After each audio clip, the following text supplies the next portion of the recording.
Okay, picture this.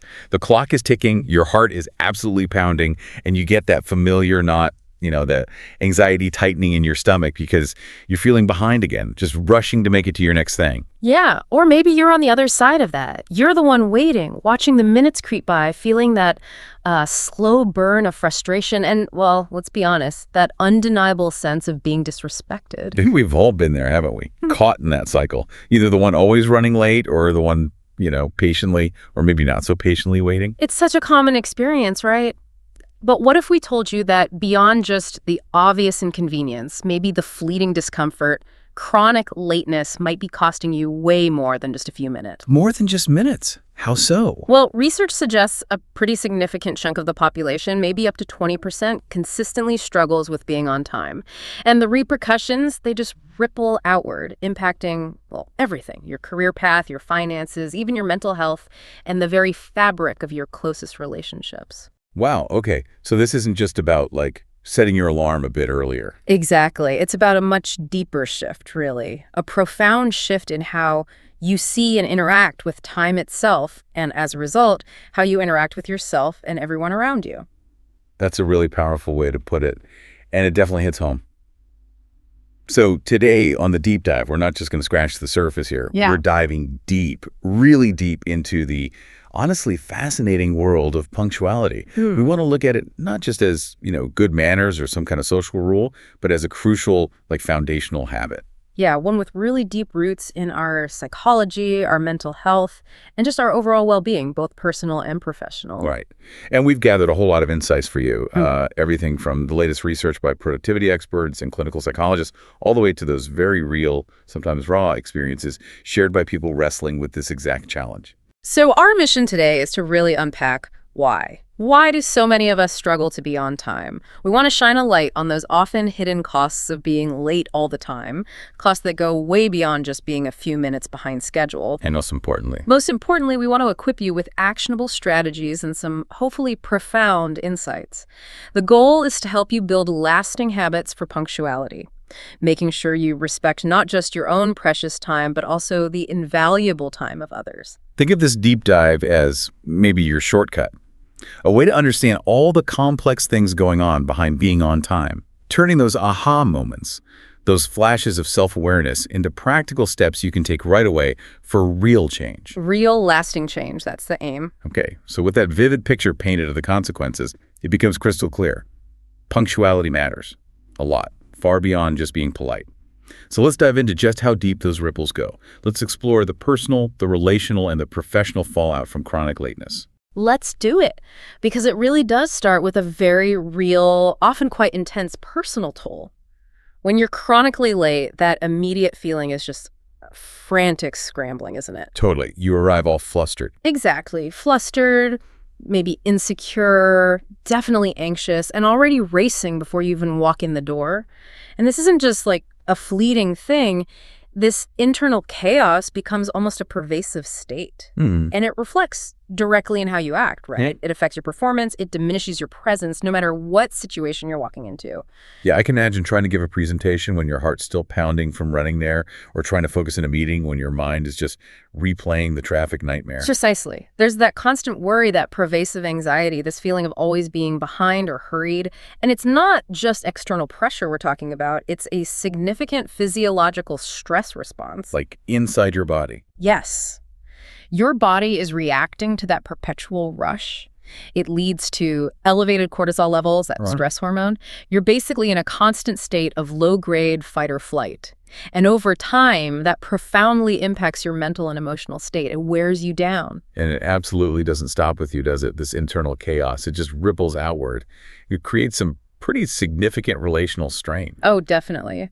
Lateness sends a very clear message, doesn't it? Often unintentional, sure, but undeniably powerful. What message is that? That you don't value other people's time. It just comes across as inherently rude. It's like an implicit statement that maybe your time is somehow more important or less subject to the agreements you made than theirs is. Yeah, I mean, honestly, just think about it from the other side. How do you feel when you're kept waiting? Exactly. Especially if it happens again and again. Exactly. Keeping others waiting, whether it's your closest family, friends you really cherish, or professional colleagues, it can severely strain those relationships.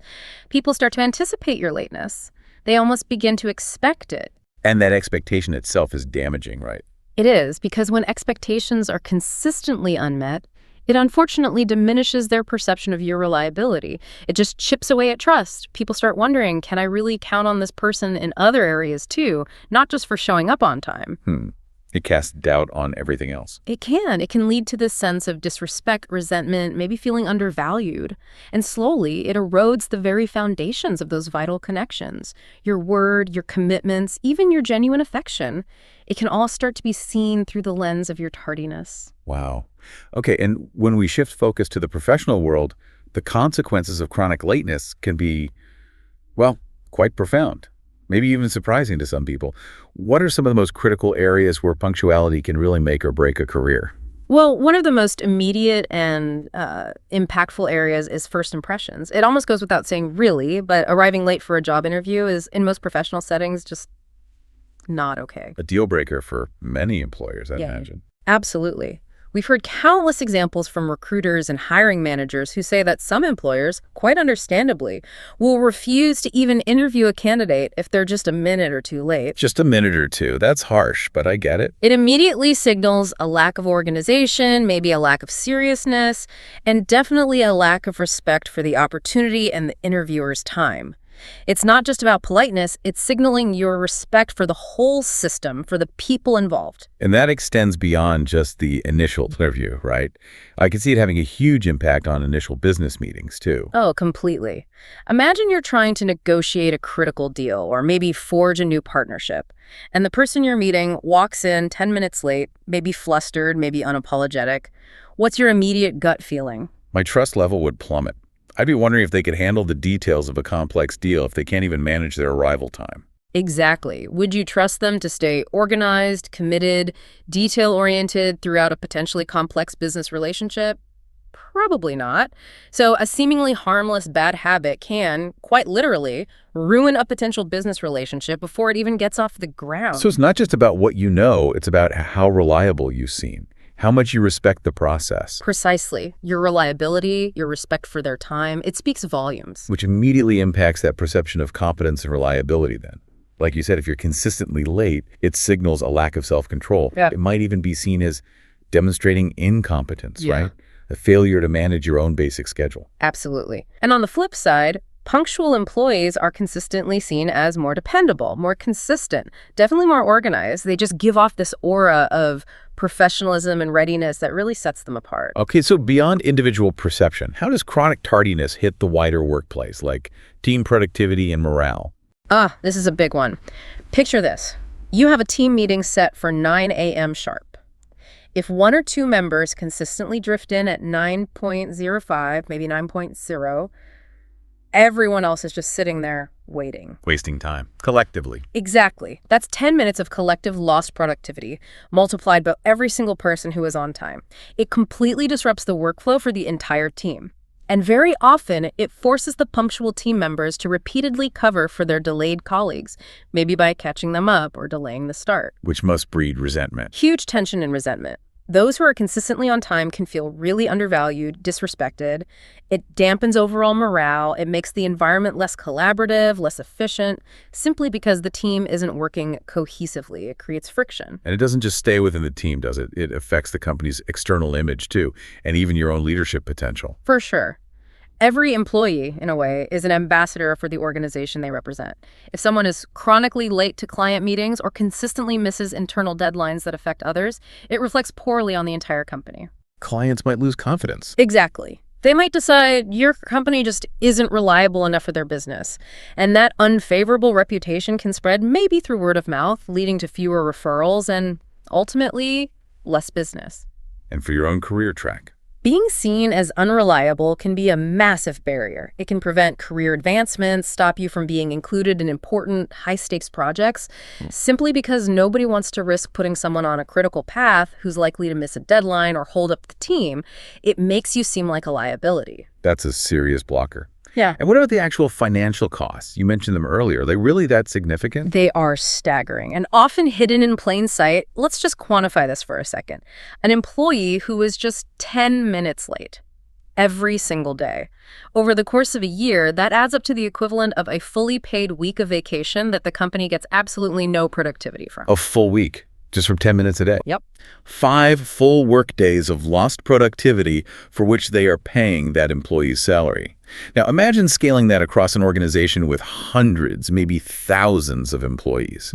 The numbers become truly astronomical. Do we have any wider figures on that? Well, look at the UK economy alone. One study estimated the cost of hours lost just due to employee tardiness stacks up to a mind-boggling £9 billion annually. £9 billion. That's enormous. It's a massive hidden cost that many businesses surprisingly seem to overlook. They might just dismiss it as a minor individual quirk, but the cumulative financial impact is huge. $9 billion. That figure really brings home the sheer weight of what seems like just a personal habit, a hidden cost most businesses probably don't even fully grasp. Now, speaking of how we value time, it's worth pointing out that this intense focus on punctuality, it isn't universal, is it? We should probably touch briefly on the cultural context here. That is such a crucial point. Our industrialized society, especially in many Western countries, think North America, parts of Europe, we highly value productivity, efficiency, discipline. Our systems are built on it. Like trains running on time, manufacturing lines. Exactly. Precise scheduling, coordination, because everything needs to sync up. But that's quite different from some other cultures, sometimes called polychronic cultures. They often embrace much more flexible timing. Can you give an example? Sure. In some Latin American or Middle Eastern cultures, for instance, building relationships might actually take precedence over sticking rigidly to a schedule. Lateness might not carry the same negative weight. It might even be seen as prioritizing human connection over the clock. So the meaning of being late changes depending on the culture. Absolutely. This cultural difference shapes expectations and, critically, how severe the consequences for lateness are. In our typical context, though, punctuality is deeply, deeply intertwined with perceived competence, reliability, and respect. Understanding that context is key. Okay, understanding the huge impact and, as we'll get into, the often hidden reasons behind chronic lateness. That's a massive first step. But what do we do with that knowledge? How do we actually start to shift those patterns? Right, and that's where we need to turn our attention to the absolute bedrock of punctuality, mastering time estimation and making some foundational mindset shifts. Where do we start with that? Mindset first. I think so. It really all starts with a fundamental shift in perception, moving toward what you might call an early mindset. An early mindset, meaning Instead of aiming to be right on time or, barely squeaking it under the wire, people who are consistently punctual adopt a mindset of aiming to be early. Like that old saying, if you're not early, you're late. Exactly. That really holds true here. Making that mental switch fundamentally transforms your entire approach to scheduling.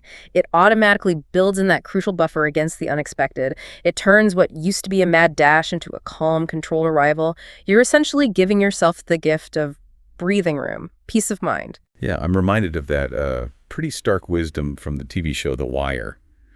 Something like, you don't ever want to be the last man to a party. Show up to a job an hour before, sometimes two.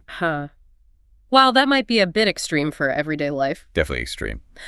it really underscores the value of proactive readiness, right? Of establishing a sense of control rather than always feeling like you're at the mercy of traffic or random delays. It's about being in command of your time, not constantly just reacting to it. Being proactive, not reactive. I like that. Exactly. And that sense of command leads us straight into the art and maybe the science of accurate time estimation. This is so, so crucial for consistent punctuality. Why is it so crucial? I mean, it feels obvious, but maybe break it down.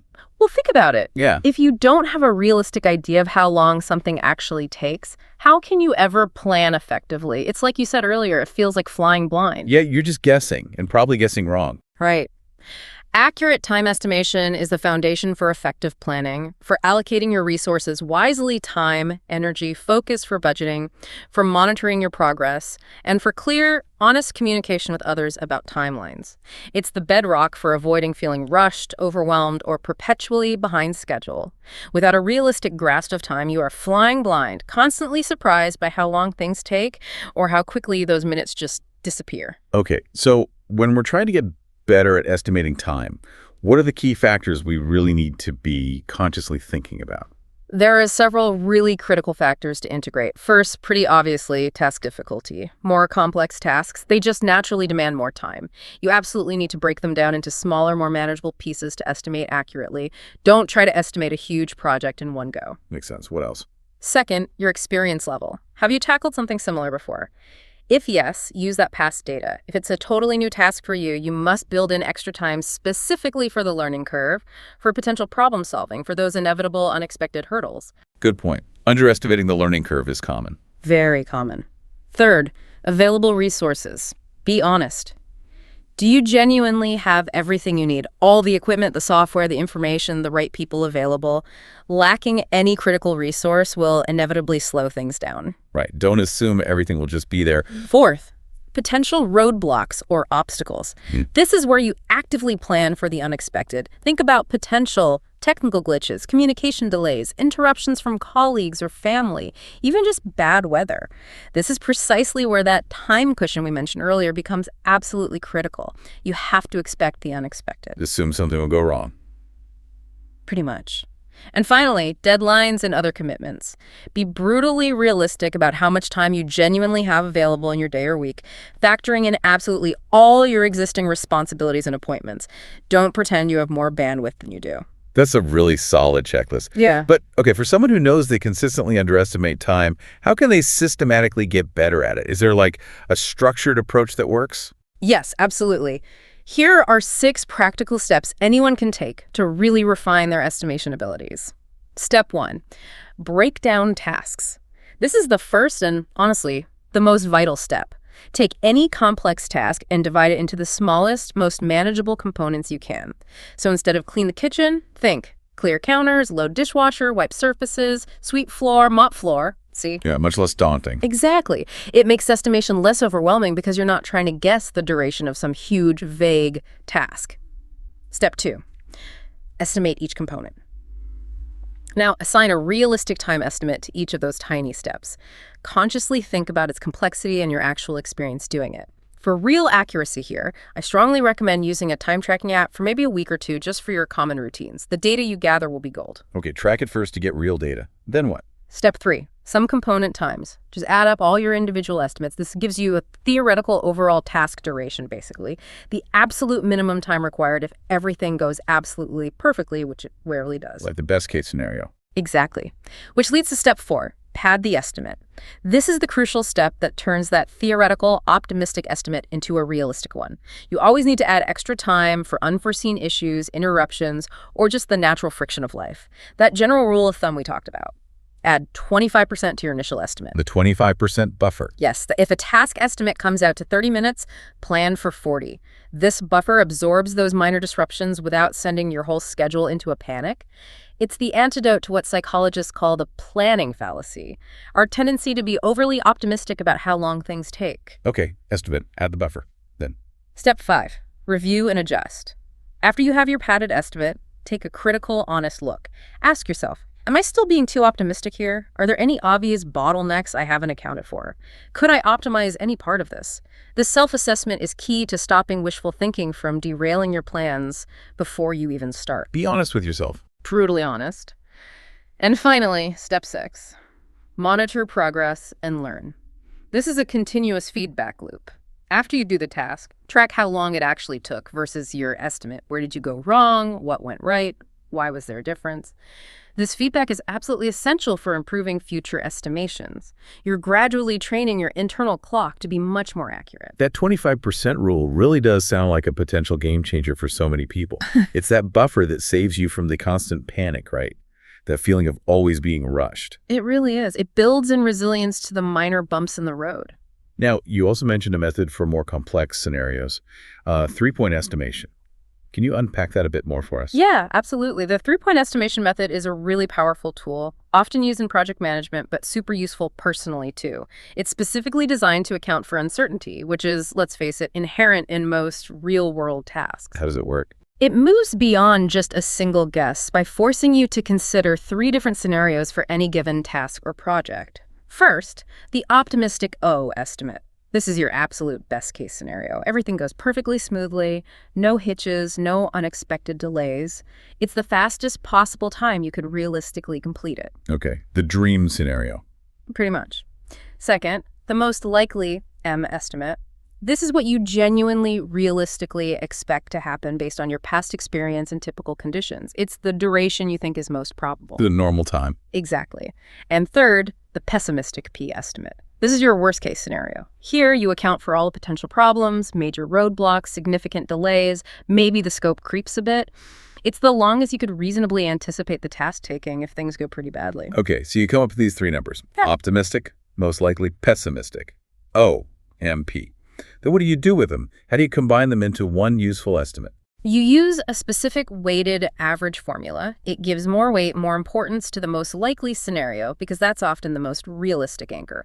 The formula is estimated time, E, equals optimistic plus 4 times the most likely plus pessimistic, all divided by 6.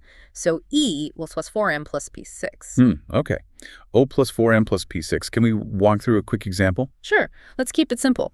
Imagine you have a personal project, maybe something like researching and planning a big family vacation. Based on a similar trip last year, you think it will most likely take you around 10 hours. That's your MM10.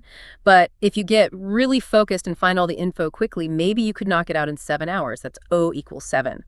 However, if you hit dead ends researching flights, accommodations are tricky, or you keep getting interrupted, it could realistically drag out to 16 hours. That's P equals 16. Okay, so O7, M10, P16. Let's plug those in. 7 plus 4, 10 plus 16, 6. Right, so that's 7 plus 40 plus 16, 6, which is 63. 63 divided by 6 is 10.5 hours. Exactly. So your more robust, statistically sound estimate for planning this vacation is 10.5 hours.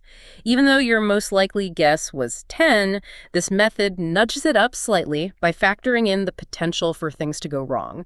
It forces you to consider that full range of possibilities and gives you a much more reliable number than just picking one out of the air. That makes a lot of sense. It builds in that crucial acknowledgement that things rarely go exactly as planned, and it helps correct for our natural tendency to be a bit too optimistic. Precisely. It counters the planning fallacy in a structured way. Okay, so we've got the impact, some potential whys, and the huge importance of estimation and mindset. Now, how do we actually do it? How do we build the habits? This brings us neatly to part 4, practical strategies for habit formation, the how-to toolkit. Right. This is where we get really actionable. But first, let's quickly touch on that psychological groundwork again, just briefly.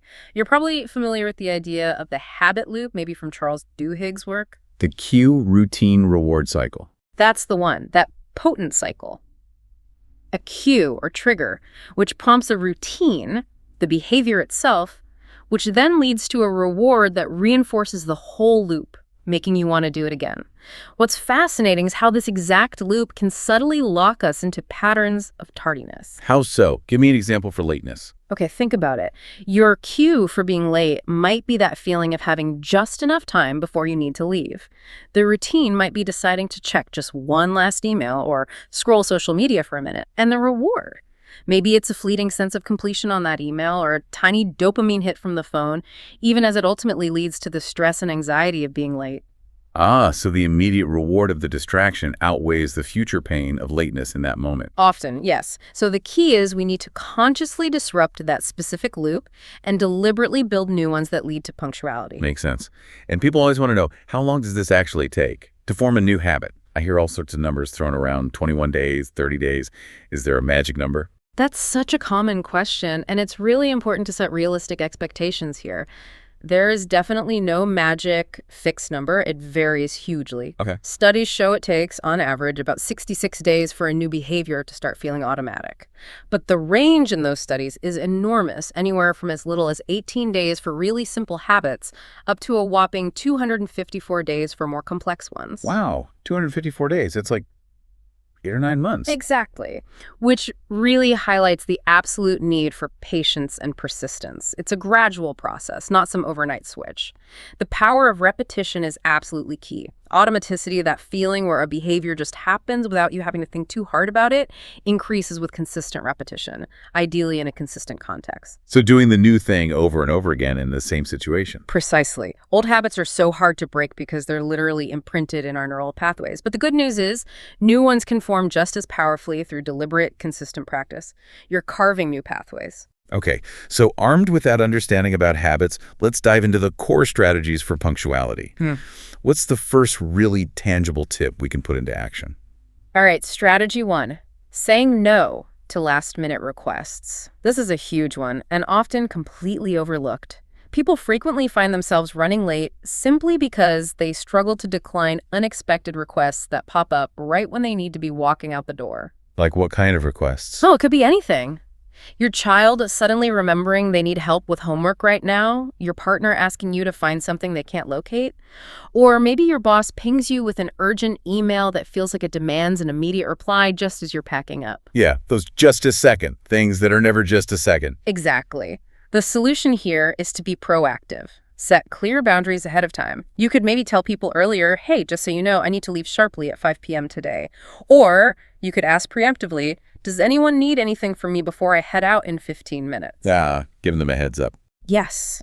It helps you preemptively shut down those common schedule disruptors before they even get a chance to derail you. It's about protecting that departure time. That's simple but incredibly powerful. Those just-a-minute things really do add up. Okay, what's strategy number 2? Strategy 2. Analyze and accurately track task times. Now, this goes a step beyond just estimation. This is about actively measuring how long your routine tasks actually take in the real world. Like timing yourself. Exactly. So many of us drastically underestimate basic everyday routines, especially the morning shuffle. Getting dressed, brushing teeth, making coffee, packing a lunch, checking messages. These things often take significantly longer than our gut feeling tells us. I bet they do. So the exercise is, dedicate 1 full week to meticulously tracking every minute of, say, your morning routine, or maybe your commute prep, or any other recurring sequence you tend to underestimate. Use the timer on your phone, or just a simple notepad. Log the true duration of each step. And what will that achieve? You will likely be genuinely surprised, maybe even shocked, by how much time those quick things actually consume. And that hard data, that's gold. It becomes the foundation for much more accurate future planning and scheduling. You stop guessing and start knowing. Okay, track the reality. And this ties into our earlier chat about buffers, right? Which is strategy 3, create a generous time cushion. This is absolutely non-negotiable if you want to be consistently punctual.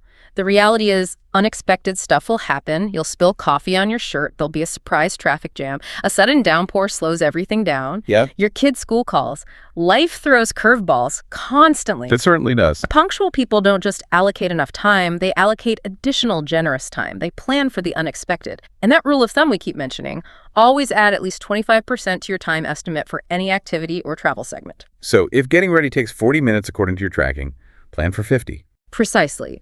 If the drive usually takes 20 minutes, allocate 25. This buffer acts like a shock absorber for your schedule. It effortlessly soaks up those minor disruptions without throwing your entire day into chaos or sending your stress levels through the roof. It literally buys you peace of mind. Peace of mind is a great reward. Okay, what about using clocks themselves more effectively? Strategy 4, leverage clocks and wear a watch. It sounds almost insultingly basic, I know, but research consistently shows that people who check the clock more frequently are more likely to be punctual. Really? Just checking more often helps? It seems so. Studies have even found, for instance, that younger people tend to check the clock more often as a target time gets closer. And this habit correlates strongly with arriving on time. The takeaway: don't just rely on your internal feel for how long a few minutes is. Our internal clocks are notoriously unreliable. Check an actual clock. And you mentioned wearing a watch specifically. Why a watch, not just a phone? Well, partly practicality. It's quicker and less distracting to glance at your wrist than pull out your phone, unlock it, and potentially get sucked into notifications. But there's also this interesting psychological phenomenon called enclothed cognition. Enclothed cognition? Right. What's that? It's the idea that the clothes we wear can actually influence our thoughts and behavior. So just like putting on a doctor's coat might make someone feel more careful and attentive. Putting on a watch makes you more time conscious. Exactly. It doesn't just tell you the time. It subtly primes your brain to be more mindful of time. It signals to your subconscious that punctuality matters to you. It reinforces that time awareness. Huh. Interesting psychological angle. Now, for people who are really chronically late, I've heard about this trick of setting clocks ahead. Does that actually work? It can be a useful psychological hack for some, yes. The key is to set your clocks ahead by varied amounts. Don't just set everything 5 minutes fast, because your brain will quickly learn to just subtract 5 minutes. So make it inconsistent. Right. Maybe your bedroom alarm is 7 minutes fast. Your car clock is 3 minutes fast. The kitchen clock is 5 minutes fast.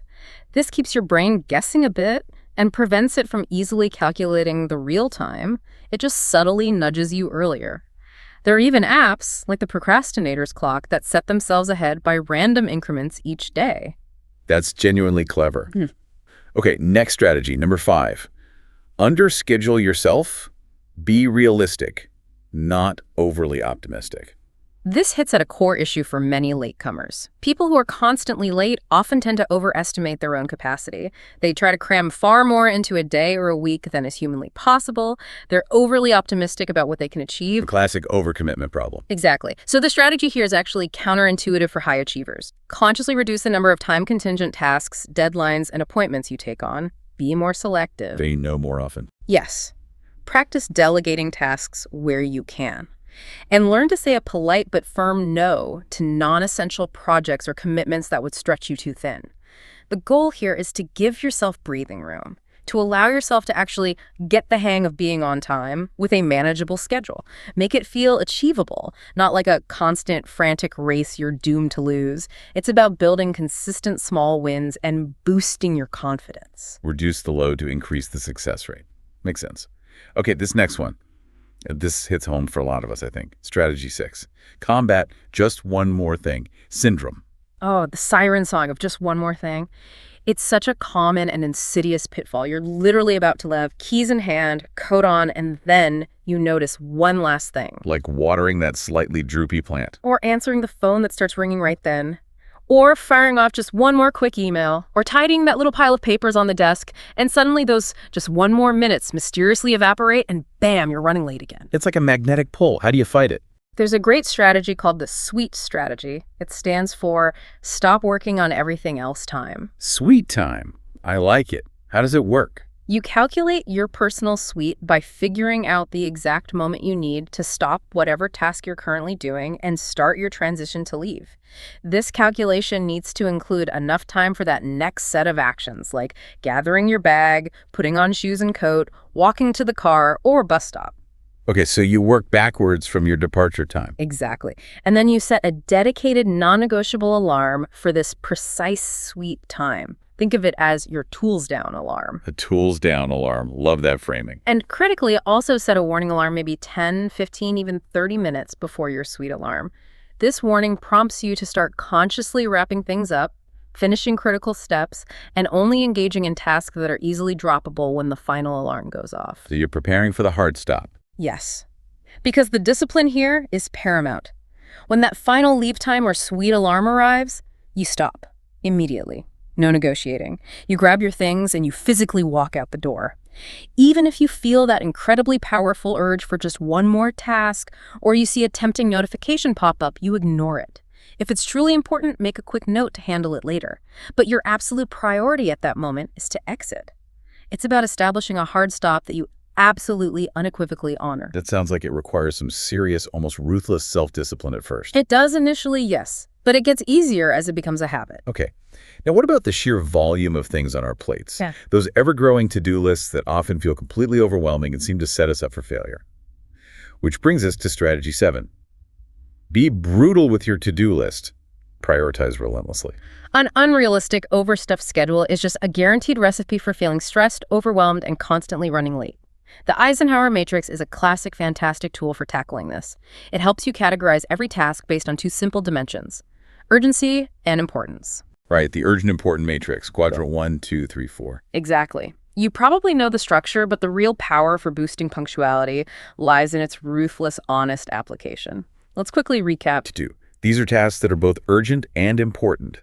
They demand immediate attention, have clear negative consequences if not done soon, and are usually directly aligned with your key goals. Focus your primary energy here. The fires that need putting out and the big rocks. Pretty much. Quadrant 2, schedule. These are important, but not urgent. These are crucial for your long-term goals, growth, and prevention of future crises, but they don't need to be done right now. You must deliberately schedule time for these later, protecting that time so they actually happen. This is where strategic work lives. Planning, relationship building, learning. Exactly. Quadrant 3, delegate. These tasks are urgent, but not important, at least, not important for you to do personally. They might need doing now, but they don't require your specific skills or expertise. Learn to delegate these effectively to others who can handle them. This frees you up for quadrant 1 and 2. The interruptions that feel urgent but don't move your goals forward. Precisely. And finally, the crucial one for our purposes. Quadrant 4, delete. These tasks are not urgent and not important. This is where the real time saving happens for punctuality. These are often distractions, time-wasting activities, busy work, procrastinator habits, or work about work that adds absolutely no real value. You have to be brutal here. Eliminate these items from your list, your schedule, your life entirely. Just get rid of them. So it's really emphasizing cutting out the noise, the unnecessary stuff, rather than just shuffling everything around. Any specific tips for using this matrix effectively to really boost punctuality? Absolutely. A few quick tips. Try color-coding your tasks within the matrix. It helps visualize priorities instantly. Also, try to limit the number of items to maybe 8-10 per quadrant max, just to avoid overwhelm. If a quadrant gets too full, break those tasks down further or reconsider their importance urgency. Keep it manageable. Yes. You can also create separate matrices for your personal life and your professional tasks to keep things distinct and clear. But probably the most impactful advice specifically for improving punctuality is this. Practice eliminate, then prioritize. Address quadrant 4, delete, first. Actively get rid of all the noise, the clutter, the unnecessary commitments before you even start organizing the rest. This immediately frees up both mental bandwidth and actual minutes or hours in your schedule. Eliminate first. That's powerful. If it's not important or urgent, it shouldn't even be on your radar. Simple, but so effective. Okay, what's the next strategy for setting ourselves up for success, particularly for smooth departures? Strategy 8, the night before preparation ritual. This is another one that sounds simple, maybe even obvious, but it's incredibly effective at reducing morning stress and ensuring on-time departures. Develop a consistent evening routine where you prepare absolutely everything you need for the next day. Like laying out clothes. Yes, lay out your clothes. Pack your bag, work bag, gym bag, whatever, with all documents, keys, wallet, phone, chargers, anything essential. Prepare your lunch if you take one. Organize materials for work or school. Anything you can do tonight saves you precious time and mental energy tomorrow morning. What's the main benefit? It eliminates that frantic morning scramble, those desperate searches for misplaced keys or forgotten permission slips. It drastically reduces decision fatigue. Right when you wake up, you don't have to think about what to wear or pack, you just execute. It dramatically increases your morning efficiency and, just as importantly, creates a much calmer, more deliberate, less stressful start to your day. I can personally vouch for that one. It makes mornings infinitely calmer. Okay, then we have strategy 9, strategic scheduling. This is about the calendar itself. Yes. Beyond just preparing for individual tasks, think strategically about how you lay out your entire day or week on your calendar. For instance, try to schedule your most important meetings or your most mentally demanding tasks early in the day when your focus and energy levels are generally at their peak. Get the big stuff done first. Often a good idea. And crucially for punctuality. Leave deliberate gaps between appointments. Do not schedule things back to back to back. This builds in contingency time and prevents a single delay early in the day from cascading and derailing everything that follows, like a row of dominoes. Build in buffer time between things too. Absolutely. And block out realistic travel or transition times between tasks and locations. Don't just assume travel time is 0 or that you can instantly switch your brain from one complex task to the next without needing a minute to reset and refocus. Be realistic about those transitions. Good point. Transition time is real time. Now, adding to our recurring theme of alarms, which seems quite central, strategy 10, get out the door alarms. Yes, this is another potential game changer, especially for people who struggle with that specific transition from doing stuff to actually leaving the building. Yeah. Beyond just your wake-up alarm, set specific non-negotiable alarms for the exact time you need to physically leave for your next appointment or commitment. Like the sweet alarm, but maybe even more direct. Exactly. This is your ultimate, okay, no more messing around, it's time to go now alarm. It prompts immediate action. For anyone easily distracted or prone to that seductive just one more thing syndrome right at the end, This external cue is incredibly powerful because it acts as an unyielding objective boundary. It overrides your internal negotiation. Precisely. It forces you to stop whatever you're doing, gather your belongings, and walk out the door, even if it feels a bit abrupt or uncomfortable in that first moment. Okay, so that leads us to the ultimate goal, the final discipline, strategy 11. Leave on time, every time. This is really the absolute core discipline it all builds towards. You need to master the art of reverse engineering your departure time to ensure you arrive at your destination early, building in that buffer. So work backwards from the arrival time you want. Exactly. Let's say you need to be at a meeting that starts at 10:20 a.m. You've decided wisely that you want to arrive 10 minutes early to settle in, maybe grab water, be calm. So 10:10 a.m. is your real deadline for being physically at the destination. Okay, 10:10 a.m. arrival. Now work backward from that. If the travel time, including parking or walking from the station, realistically takes 20 minutes, based on your tracking and adding buffer, then your absolute non-negotiable departure time from your home or office needs to be 9:50 a.m. sharp. 9:50 a.m. is the leave time. Yes. And this requires that unwavering self-discipline we talked about. To stop what you're doing, gather your things, and physically walk out the door at precisely 9:50 a.m., ignoring any last-minute distractions, temptations, or phone calls. It's about honoring that commitment you made to yourself, to your schedule, and ultimately to the person waiting for you.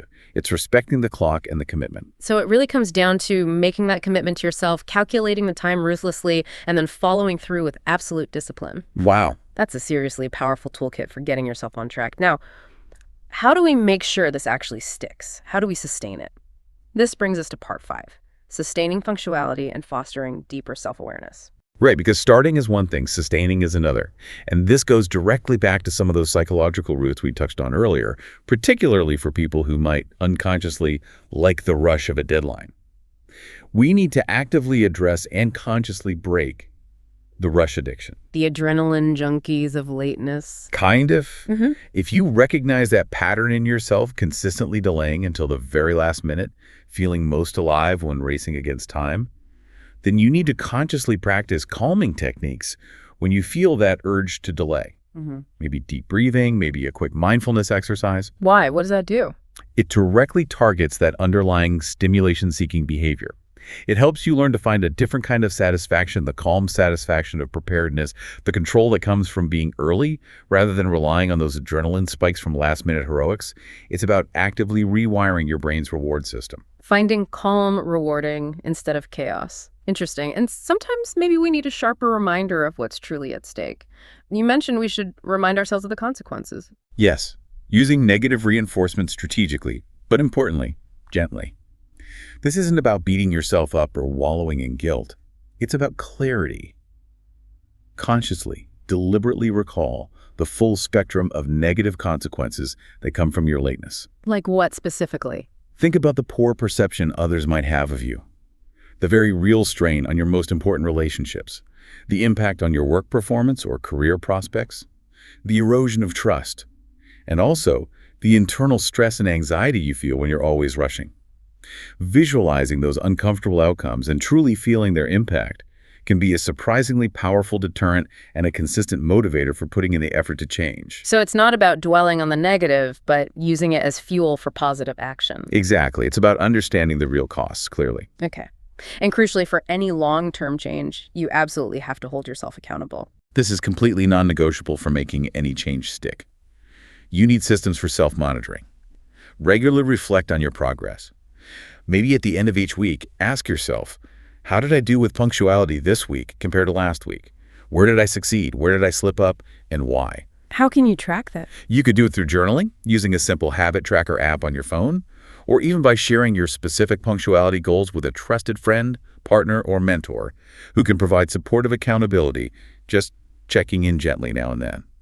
The core idea is to create a system where you are actively aware of your successes and your slips. This allows you to learn, adjust your strategies, and prevent yourself from just falling back into old unconscious patterns. Awareness is key. That connects beautifully back to our earlier discussion on the habit loop, doesn't it? The idea of replacing bad habits with good ones. Precisely. Instead of just trying to stop being late, which can feel abstract, like trying to eliminate a void, you need to focus on actively replacing the old problematic routine with a new punctual routine. Give me an example of that replacement. Okay, so the old routine might be Cue, feeling enough time. Routine, getting distracted by phone. Reward, fleeting dopamine hit. Consequence, lateness. The new routine needs to use the same cue, or an earlier one like a warning alarm, but insert a different routine. Cue, warning alarm goes off, routine. Finish current sentence task, check leaving checklist. Grab bag, put on shoes, walk out when leave alarm sounds. Reward, feeling calm, prepared, arriving early, feeling proud. So you're hijacking the loop with a better routine. You're consciously installing a new, more beneficial routine. And it's important to remember that the basal ganglia, that part of your brain deeply involved in habit formation, it remembers triggers and rewards very strongly. So even once you've built a new habit, if those old cues reappear in a moment of stress or distraction, the old habit can easily try to resurface. This just reinforces the need for consistent, ongoing practice of the new routines to keep those new neural pathways strong and dominant. It requires vigilance even once you feel you've cracked it. Definitely. Habits need maintenance. Now, the idea of keystone habits is really fascinating in this context. Could punctuality itself be one of those, like a gateway habit to broader positive change? Absolutely. I strongly believe it can be. Punctuality can absolutely function as a keystone habit. That's a term for a core habit that, once you establish it, seems to naturally trigger a cascade of other positive changes and habits across different areas of your life, often without you even consciously planning it. How might that work with punctuality? Well, think about it. Becoming consistently punctual requires developing skills like better planning, improved organization, greater self-discipline, enhanced self-awareness, and more respect for commitments. As you strengthen these muscles for the sake of being on time, those same skills naturally start to spill over. You might find yourself becoming more organized in general, better at managing all your time, perhaps even more consistent with exercise or other self-care routines, because it all stems from that fundamental commitment to personal discipline and self-respect that punctuality embodies. So mastering this one area builds skills that benefit everything else. Exactly. It can be a truly foundational shift that ripples outwards, fostering a much greater sense of inner calm, control, and overall competence in your life. Now, towards the end of our research, I came across a really interesting, almost provocative counterpoint, a sort of different perspective on punctuality that challenges some of our traditional workplace assumptions. Yes, it's a really vital nuance to consider, especially in today's evolving work landscape. While strict punctuality is undeniably prized in many traditional, especially industrialized or service-based settings, some researchers and thought leaders are starting to argue something different for other contexts. What are they arguing? They suggest that in modern work environments that are less about manual labor and more about creativity, deep analysis, or complex problem solving, while sometimes employees who are occasionally late to work might actually appear to be more productive and creative ones. Whoa, okay. That is controversial. How could lateness possibly correlate with more productivity or creativity? Well, the argument isn't necessarily that lateness causes creativity. It might be correlational. Perhaps people who are deeply engrossed in a creative flow state lose track of time. Or maybe individuals who operate on less conventional schedules naturally gravitate towards more creative roles. It prompts a fascinating question, though. Is strict, rigid adherence to the clock always the ultimate measure of value, especially in fields that thrive on deep work, sudden insights, or flexible thinking?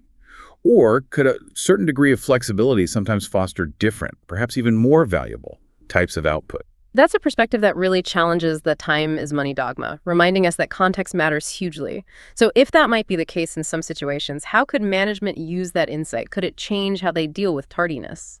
Potentially, yes. This leads directly to the idea of flexible work schedules as a more sophisticated managerial tool, rather than just imposing rigid rules and penalties for everyone. How would that help with tardiness? By allowing employees more autonomy to better align their work commitments with their genuine daily life duties, things like school runs, elder care, personal appointments, or even just acknowledging that some people are naturally night owls and others are early birds with different peak productivity times, it can foster greater mutual respect and understanding. So it acknowledges reality more. Exactly. It acknowledges that life is complex and not everyone fits neatly into a 9-to-5 box.